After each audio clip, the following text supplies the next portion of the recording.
আসসালামু আলাইকুম প্রিয় সম্মানিত বিনিয়োগকারী ভাই ও বন্ধুরা, আজকে সরকারি ছুটির দিন, জুমাবার। আপনাদেরকে জুমা মোবারক।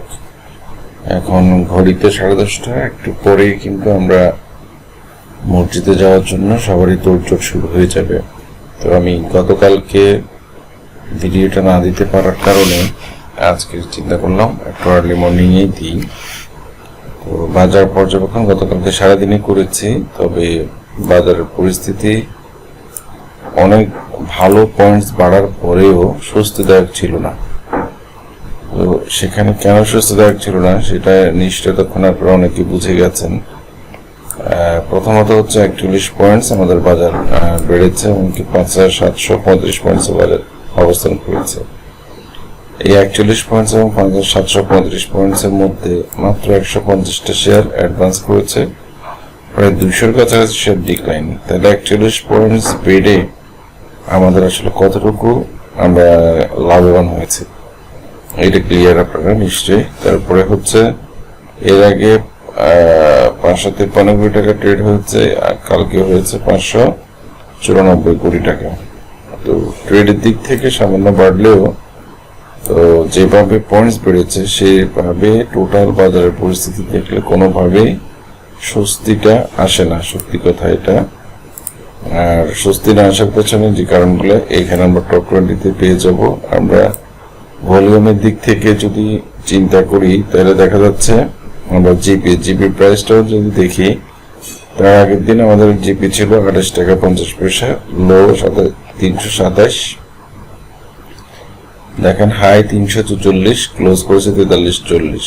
মানে এটাকে সারাদিন পর্যাপ্ত পরিমাণে প্রাইসটা ধরে রেখে যতটুকু পয়েন্টস বাড়ানো দরকার এটা দিয়ে প্রথমে বাড়ানো হয়েছে। এরপরে হচ্ছে যেমন ওরিয়ন গ্রুপের উপরে একটা ওদের অ্যাকাউন্টস গুলো জব্দ করা হয়েছে, যেটার কারণে ওরিয়ন গ্রুপের উপরে একটা বাজে ইম্প্যাক্ট আসবে সেটা আমরা জানি। সেটাকে ব্যাকআপ দেওয়ার জন্য সেই পয়েন্টস গুলাকে জিপিকে এটা করা হয়েছে কিনা এখন মনে হচ্ছে সেই জন্য করা হয়েছে। আর এটার পাশাপাশি সোনালী পেপার, তারপরে সিপার, লিন্ডেবিডি, ইবনে সিনা, এরকম মাল্টিন্যাশনাল অনেকগুলো কোম্পানি আছে যেগুলোর কিন্তু দাম বাড়ছে। তো দাম বাড়ার পেছনে যৌক্তিক কারণ আছে, যেহেতু মার্কেট অনেক দুর্বল থাকলে আমরা লো পেড জাঙ্ক ফান্ডামেন্টালিও লো পেড থাকতে পারে, সবগুলি মিলিয়ে যে শেয়ারগুলোর দাম বাড়ছে এগুলো দীর্ঘদিন আসলে পতনের পরে এখন দাম বাড়া স্টার্ট করেছে, তার মধ্যে সিপার কিন্তু অন্যতম। তো টোটাল অবস্থা দেখলে আমরা দেখা যাচ্ছে যেমন ব্যাংক ভিসিও টপ 20-তে আছে, স্কয়ার ফার্মা হয়তো নাই, বাট স্কয়ার ফার্মারও প্রাইস খুব একটা পড়েনি। তাহলে ওভারঅল চিত্র দেখলে আমরা যেটা দেখতে পাই, বাজার আসলে সুস্থ স্বাভাবিক কোনোভাবেই ছিল না। তো সেখানে বাজারের ভলিউম একটু বাড়লেও অত বেশি আমরা আশাবাদী হতে পারছি না। 41 পয়েন্ট যেটা বেড়েছে সেটা 20 পয়েন্ট মাইনাস হলে আমরা আমাদের বাজারের পরিস্থিতি এরকমই থাকতো। তাহলে আরো পরিস্থিতি দেখি, যেখানে 10% হিট করেছে যে শেয়ারগুলো, যেমন স্কেট্রিম, যেটা কয়েকদিন আগে আমরা শুনেছি এটা লেআউট হয়ে গেছে, অনলাইন পত্রিকা মারফতে জেনেছি। তারপরে সোনালী পেপার, আইসিআইসিএল, জিএইচএল, প্রিমিয়ার লিজিং 4 টাকা,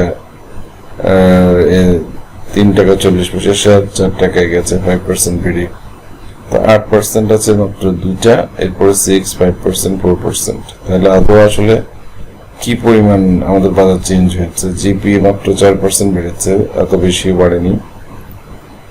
তাহলে আলটিমেট বাজারে চিত্র দেখলে দেখা যায় যে গতকালকে তেমন কেউই আসলে সুবিধাজনক পজিশনে ছিল না। তাহলে লুজারের দিক থেকে যদি আমরা চিন্তা করি, 393টা শেয়ারের মধ্যে একমাত্র আমি ওরিয়ন গ্রুপের এত খারাপ নিউজ থাকার পরে এগুলো কিন্তু 10% পড়েনি। তাহলে 10% না পড়া হচ্ছে, এটা আমাদের বাজারের জন্য ভালো দিক।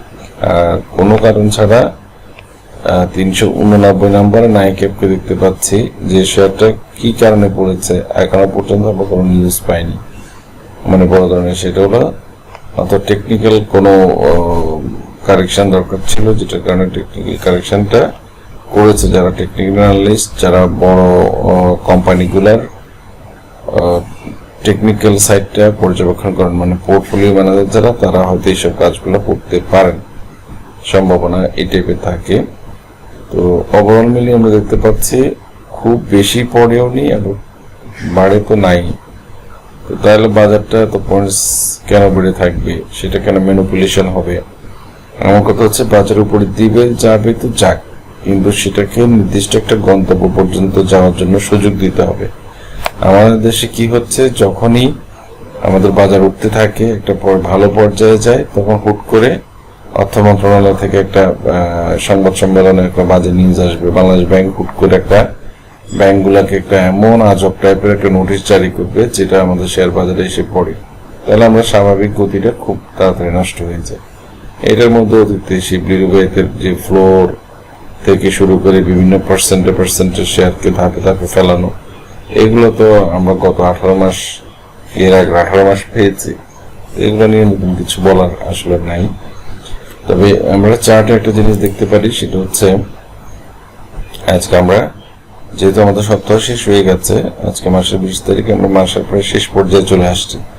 তাহলে মাসের শেষ পর্যায়ে আসলে আমরা কি দেখতে পাই? সিনারিওটা হচ্ছে এরকম, আমার কাছে সরল ব্যাখ্যা, সেটা হচ্ছে মাসের শেষের 4-5টা ওয়ার্কিং ডেতে পর্যাপ্ত পরিমাণে মার্চেন্ট ব্যাংক ব্রোকার্স হাউসগুলা তাদের অ্যাডজাস্টমেন্টগুলো, মান্থলি অ্যাডজাস্টমেন্ট যেগুলো থাকে, এই মান্থলি অ্যাডজাস্টমেন্টগুলো করে তারা তাদের পোর্টফোলিওকে ব্যালেন্স করে। তো সেক্ষেত্রে মার্কেট যদি একটু আপ না থাকে, পজিটিভ না থাকে, তাহলে আমাদের মতো পিপিলিকেগুলো তো আসলে ওখানে বাই করতে যাবে না। আর যখনই পিপিলিকা বাই করে, তখনই কিন্তু বাজারটা আপট্রেন্ড মোমেন্টে থাকে।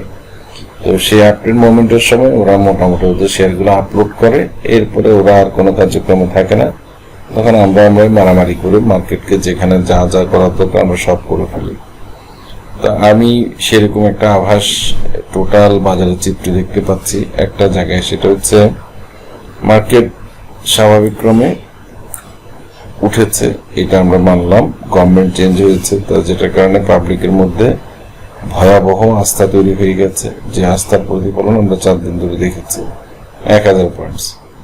তারপর আছে ধীরে ধীরে কারেকশন হবে। এটা 61.8% পর্যন্ত কারেকশনও করেছে যথারীতি। তো কারেকশন শেষে সে হয় আবার ওই হায়ার হাই করে উপরে উঠে যাবে, অথবা লোয়ার লো করবে। তো মানে এখানে একটা ফরমেশন আছে, যে কারণে কথাটা বললাম, লোয়ার লো করতে হবে তা না। তাহলে করলো কি না, করেছে ডবল বটম। আচ্ছা, ডবল বটম করতে হবে সেটাও কথা না, লোয়ার লো করতে হবে সেটাও কথা না, লোয়ার হাই করেছে। তো লোয়ার হাই করলে সে একদিন যে ক্যান্ডেলটা বাড়িয়েছে বড় করে, তারপরে 3-4টা দিন উইক করে আবার পড়েছে।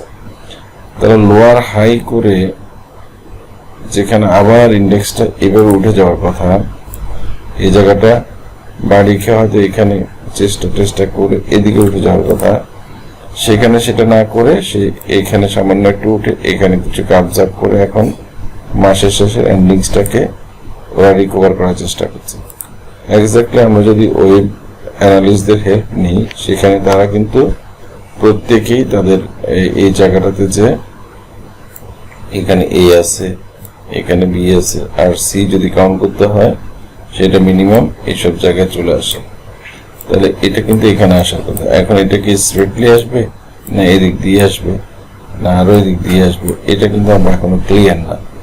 আমি এতক্ষণ যে কথাগুলো বলেছি, এটা একটা মূল রিজন আছে। তো এখন দেখা যাচ্ছে কি আগামী 10 দিনের মধ্যে আমরা ওয়ার্কিং ডে পাবো হয়তো 7-8টা দিন। তো সেই 7-8 দিন জুড়ে আরো 2-1 দিন বাড়িয়েও যদি আমাদেরকে এই রেসিস্টেন্স লেভেলে নিয়ে যেতে পারে, তাহলে কিন্তু সেই পতনটা হয়তো ওরা এখানে উপরে নিয়ে করাতে পারে। তো এখন আমরা মানে তারা কারা আসলে, তারা কারা বলতে আগেও তারা ছিল, এখনো তারা আছে। এটা হচ্ছে তারা, আমরা কেউ জানি না তারা কারা। এটা মানে খুবই সহজ সরল একটা স্বীকারোক্তি বললাম, কারণ হচ্ছে আমরা সারা জীবনই ভুক্তভোগী, আমরা ভুক্তভোগী থাকবো। যাদের ম্যানিপুলেশন দরকার তারা ম্যানিপুলেশন করছে, কখনো রেগুলেটরি বডিতে হচ্ছে, কখনো যারা বাজারকে যেমন আইসিবি থেকে শুরু করে অন্যান্য প্রতিষ্ঠান যারা এই বাজারটাকে মানে সর্বোচ্চ পর্যায়ে নিয়ন্ত্রণে রাখে, তারা হচ্ছে তারাই। আমি আর তারা নিয়ে কথা বলবো না, এখন চলুন আমরা এখানে একটা দেখি। তো এখন হচ্ছে মানে স্বাভাবিক কথায় চার্ট রিড করে আমরা যেটা বুঝতে পারছি সেটা হচ্ছে জিপি দিয়ে বাড়ুক বা বিসি দিয়ে বাড়ুক, আমরা এটা মাথার থেকে ফেলে দিই। আমাদের ইন্ডেক্স বেড়েছে, এতে আমরা হ্যাপি। ইন্ডেক্সের একটা বেরিয়েছিল 5740, যেখানে অনেকগুলো উইক এখানে তৈরি হয়েছে, এটা আমরা অতীতে অনেকবার বলেছি। এটা পার করতে পারলে আমরা ধরে নিব যে আমাদের মার্কেট 5850 বা এইসব লেভেলে চলে যাবে। তাহলে আমি কথাগুলো বলার মূল যৌক্তিকতা হচ্ছে আমাদের বাজার যে টাইপের শেয়ার দিয়ে ইন্ডেক্স বাড়ানো হচ্ছে সেই টাইপের অন্যান্য শেয়ারগুলো কিন্তু কোনোভাবেই দাম বাড়েনি। তো দাম না বাড়লে 2-4টা শেয়ার দিয়ে আমার ইন্ডেক্সটা এখানে নিলে আলটিমেটলি কারা কিনা হচ্ছে, কাদের উদ্দেশ্য সেগুলো আপনাদেরকে বুঝতে হবে। আর আরেকটা ব্যাপার হচ্ছে আমাদের অনেকগুলো শেয়ারের অ্যাকাউন্ট ডিক্লারেশন ইপিএস এখনো স্টার্ট হয়নি, তো সেগুলোর প্রেসারে আদৌ কি জায়গাটা বাড়তে পারে সেটা একটা ব্যাপার। এগুলো সবগুলো পর্যবেক্ষণ রেখে একটা বিবেচনায় থাকতে হবে। এখানে দুটো পজিটিভ সাইড আছে, একটা হচ্ছে আমার এখানে একটা বেরিয়েছিল 5720, 5720 উপরে যদি মার্কেট স্টে করতে পারে, 20 না, সেটা হচ্ছে 25 ধরলাম, 5725 উপরে যদি মার্কেট স্টে করতে পারে তাহলে মার্কেট হচ্ছে এটা ব্রেকআউট পয়েন্ট, এই অল্প কিছুদিনের ব্রেকআউট, এক সপ্তাহে। তো সেই ব্রেকআউটটা অলরেডি গতদিন হয়েছে। সেই ব্রেকআউট অনুসারে আমরা ব্রেকআউট ফর্মুলা গুলো সবাই জানি, সেই ব্রেকআউট ফর্মুলা অনুসারে মার্কেট একটা লেভেল পর্যন্ত, যেমন এখানে ব্রেকআউটটা হয়েছে, এখন ব্রেকআউট হওয়ার পরে মার্কেট উপর দিকে যাবে, এটি স্বাভাবিক। অথবা আরেকটা কাজ হতে পারে, আমরা এগুলো সবাই জানি, অতীতে অনেকবার বলেছি, মার্কেট হয়তো একটু যাবে, তারপরে রিটেস্ট করবে, আবার যাবে। এটা হচ্ছে নর্মাল ফর্মুলা। এর ব্যত্যয় ঘটলে বুঝে নিতে হবে মার্কেট আসলে 5400। তো এই হচ্ছে আপাতত সুখবর সংবাদ, সেটা হচ্ছে আমরা ব্রেকআউট একটা পয়েন্টস পেয়েছি 5740-কে ওভারলুক করে 5725 উপরে মার্কেট ক্লোজ করেছে, আর এটার কাছাকাছি সাপোর্ট হচ্ছে 5686। তো যেভাবে হোক আমাদের মার্কেট পজিটিভ থাকুক, আমরা আমাদের শেয়ারগুলোর দর না হারাই, এটা আমরা সবাই চাই। আর এখানে আমরা একটা জিনিস দেখব, সেটা হচ্ছে আমরা যে ট্রেন লাইনটা ড্র করেছিলাম সেই ট্রেন লাইনের সূত্র মোতাবেকও আমাদের মার্কেট কিন্তু ডাউন ট্রেন্ড ব্রেকআউট করেছে। এমনকি এটা যে টাইপের যতগুলো আমি সাপোর্ট রেজিস্ট্যান্স ড্র করেছি সবগুলো ব্রেকআউট করে প্রাইস উপরে আছে, ভলিউম ইনক্রিজ। তাহলে অ্যাজ পার চার্ট অনুসারে আমাদের মার্কেট আগামী রোববার থেকে বেড়ে যাওয়া উচিত, রোববারেও পড়া কোনোভাবে উচিত নয়। তাহলে আমাদের জন্য ইম্পর্টেন্স হচ্ছে মানে রবিবার যদি মার্কেট 1 পয়েন্ট প্লাস দিয়েও পজিটিভ হয়, আমরা ধরে নিব মার্কেট ভালো করবে। আর আগামী দিন যদি খারাপ করে তাহলে আবার আমাদেরকে নতুন ক্যালকুলেশনে যেতে হবে। তো সেক্ষেত্রে আমরা যদি উইকলি চার্ট দেখি, উইকলিতে আসলে কি টাইপের প্যাটার্ন তৈরি করেছে এটা একটু আমরা চেক করে ফেলতে পারি। মান্থলিটা দেখে নিলাম, আমরা উইকলি চার্টটা দেখি আগে। মাস যেহেতু শেষ হয়নি, উইকলি চার্ট অনুসারে আমরা যেটা দেখতে পাচ্ছি, গত সপ্তাহের যে ডোজি ক্যান্ডেলটা করেছে এই সপ্তাহটা কিন্তু সে একই জায়গায় ক্যান্ডেলটা শেষ করেছে। তো এই ক্যান্ডেলটা আপনারা নিশ্চয় বুঝতে পারছেন, দুইটা ক্যান্ডেলই কিন্তু রিভার্সাল ক্যান্ডেল। রিভার্সাল বলতে ঊর্ধ্বমুখী রিভার্সালের কথা বলছি আমি। এটা অনেক নিচে টেল করে কিন্তু যেখানে ক্লোজ করেছে, গত সপ্তাহে হচ্ছে ড্রাগন ফ্লাই ডোজি, এই সপ্তাহে হচ্ছে এটা স্পিনিং টপ।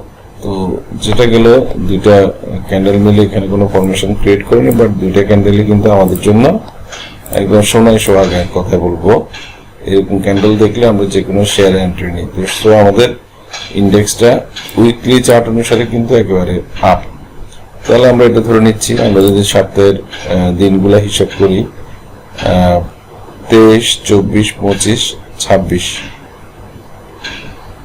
এত অল্প সময় কেন, 22 থেকে 22, 23, 24, 25, 26 এই কয়টা দিন মার্কেট খুব ভালো যাবে, আর 30 তারিখে এসে মার্কেট প্রেসারে পড়বে।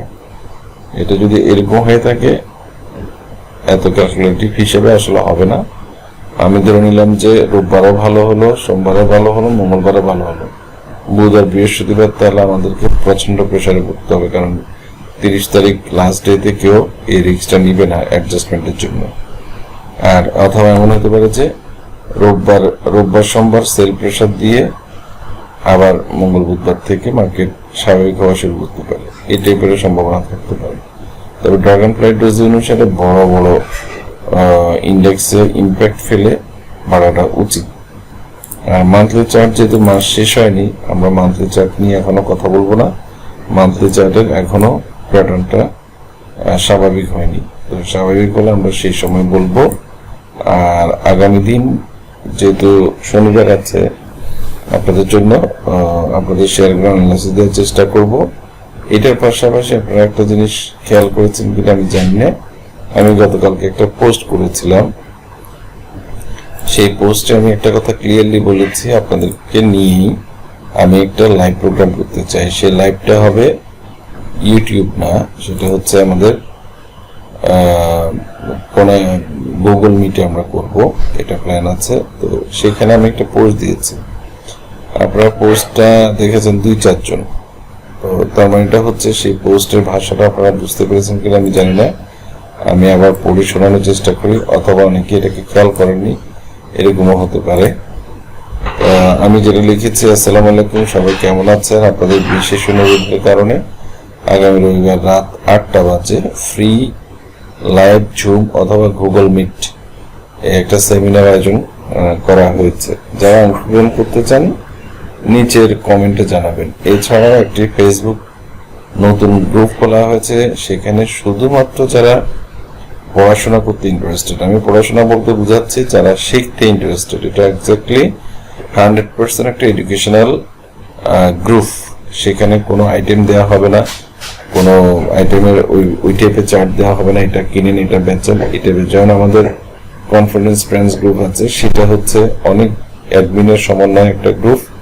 সেখানে আমি অ্যাডমিন হয়েও চাইলে সব ধরনের পোস্ট দিতে পারবো না, আর অ্যাডমিন হয়েও আমি অনেক কিছু করতে পারবো না। এটা হচ্ছে আমার পার্সোনাল একটা চ্যানেল, এই চ্যানেলের মারফতে একটা গ্রুপ করা হয়েছে। এই গ্রুপে শুধুমাত্র যারা শিখতে চান, পড়ালেখা করে জানতে চান, শুধু নিজেকে ডেভেলপ করবেন এরকম না, ওই নিজেকে ডেভেলপ করার পাশাপাশি আমাদেরকেও হেল্প করবেন। আমরা যেহেতু অনেক পুরোনো সময়ের অ্যানালিস্ট, মানে 2006-07 থেকে শুরু করে আজকে পর্যন্ত আমরা ডে বাই ডে খুব স্লোলি আমরা অ্যাডভান্স লেভেলে পড়াশোনা করছি, মানদাতার আমলে ধ্যান ধারণা নিয়ে আছি। আপনাদেরকে অনেক বেশি ঘাটাঘাটি করে অনেক বেশি ইমপ্রুভমেন্ট দিয়ে এই বাজারে যদি না আসেন, তাহলে কিন্তু এক্স্যাক্টলি ইউটিউব চ্যানেল দেখে ফেসবুক গ্রুপে ঘোরাঘুরি করে আপনারা খুব বেশি দিন বাজারে সাস্টেন করতে পারবেন না। তো সেটার জন্য চিন্তা করলাম আপনাদেরকে ফ্রি সেমিনারে এই টাইপের একটা বক্তব্য থাকবে। সেখানে শুধু আমিই থাকবো না, আমার বক্তব্যখানে আপনারা প্রতিদিনই শুনেন আজকের মতো। তো সেখানে আমি একজন অ্যানালিস্টকে যোগ করেছি, যিনি আমাদের রিসেন্টলি আমাদের কনফিডেন্স ফ্রেন্ডস গ্রুপে উনি অ্যাডমিন হিসেবে জয়েন করেছেন। উনি অলরেডি কলাম লিখেন ভালো শেয়ার বাজারের উপর, অ্যানালিস্ট তো বটেই, খুব অ্যাডভান্স লেভেলের একজন অ্যানালিস্ট। তো ওনার সমন্বয়ে যদি আমরা করতে পারি তাহলে আমার মনে হয় খারাপ হবে না। আমরা মাত্র 24 জনকে দেখতে পাচ্ছি যারা লাইক করেছে আর কমেন্টস করেছেন, যারা আলহামদুলিল্লাহ লিখেছেন, আমি এই কয়জনকে ধরে নিচ্ছি। এখন আপনারা আমাকে বলবেন, মাত্র আমার গ্রুপে যদি চ্যানেলে যদি আমার 5K পর্যন্ত ভিউ হয়, তাহলে শেখার জন্য মাত্র 17 জন কমেন্টস করেছেন, খুবই হাস্যকর। তাহলে আমাকেও ভাবতে হবে আসলে আমি কাদের জন্য ভিডিও করি, কারা আমার ভিডিও দেখে, তারা আসলে নিজের টাকাটাকে কোথায় আসলে ফেলে দিচ্ছে। আমি এই জিনিসটা আমার বোধগম্য হচ্ছে না, বা আমি আপনাদের কাছে এত ট্রাস্টেবল কেন, আমারও তো কোনো লুকোচুরি থাকতে পারে। তো সেই জিনিসগুলো বোঝার জন্য আপনারা এইসব সেমিনারে জয়েন করবেন, নিজেদেরকে ইমপ্রুভ করবেন, এটার পাশাপাশি পড়ালেখা করবেন। আমি বলছি না আমাদের কাছে পড়াশোনা করেন, বাংলাদেশে অ্যানালিস্টের কোনো অভাব নাই। আপনারা চাইলে টাকা দিয়েও শিখতে পারবেন, ফ্রিও শিখতে পারবেন, সব ধরনের ব্যবস্থা সব জায়গায় আছে। তো সেমিনার যদি অ্যাটেন্ড করতে চান, আমি আশা করব আপনারা আমার এই লিঙ্কে, ফেসবুক লিঙ্কে, শুধুমাত্র যারা ওই সেমিনারে অংশগ্রহণ করবেন এবং ভবিষ্যতে পড়াশোনার মন মানসিকতা আছে তারাই শুধু এই লিঙ্কে জয়েন করবেন। আমি লিঙ্কটা এখানে আবার আপনাদেরকে শো করেছি, আপনারা নিশ্চয়ই এই ভিডিওর কমেন্টে বিস্তারিত জানাবেন। আর লিঙ্কে যারা যাবেন আমি শুধু তাদেরকে সেদিন সেমিনারে লিঙ্ক পাঠাবো, এমনকি গ্রুপে লিঙ্ক পাঠাবো, মানে যারা গ্রুপ মেম্বার আছে তারা। আমি আর ইউটিউবে লিঙ্কটা দিব না। এই হচ্ছে আমার টোটাল কথা। আপনারা যদি সংখ্যায় যদি মিনিমাম 50 জন না হন, মানে আগে আসলে আগে পাবেন ভিত্তিতে আমি করব। এখন মাত্র 17 জন। তো আপনারা শনিবার আগামী দিন হচ্ছে আপনাদের লাস্ট ডে, রোববার দুপুর পর্যন্ত আমাদের এই লিঙ্কটা ওপেন থাকবে, এরপর আমি ডিলিট করে ফেলবো। ধন্যবাদ, সবাই ভালো থাকবেন।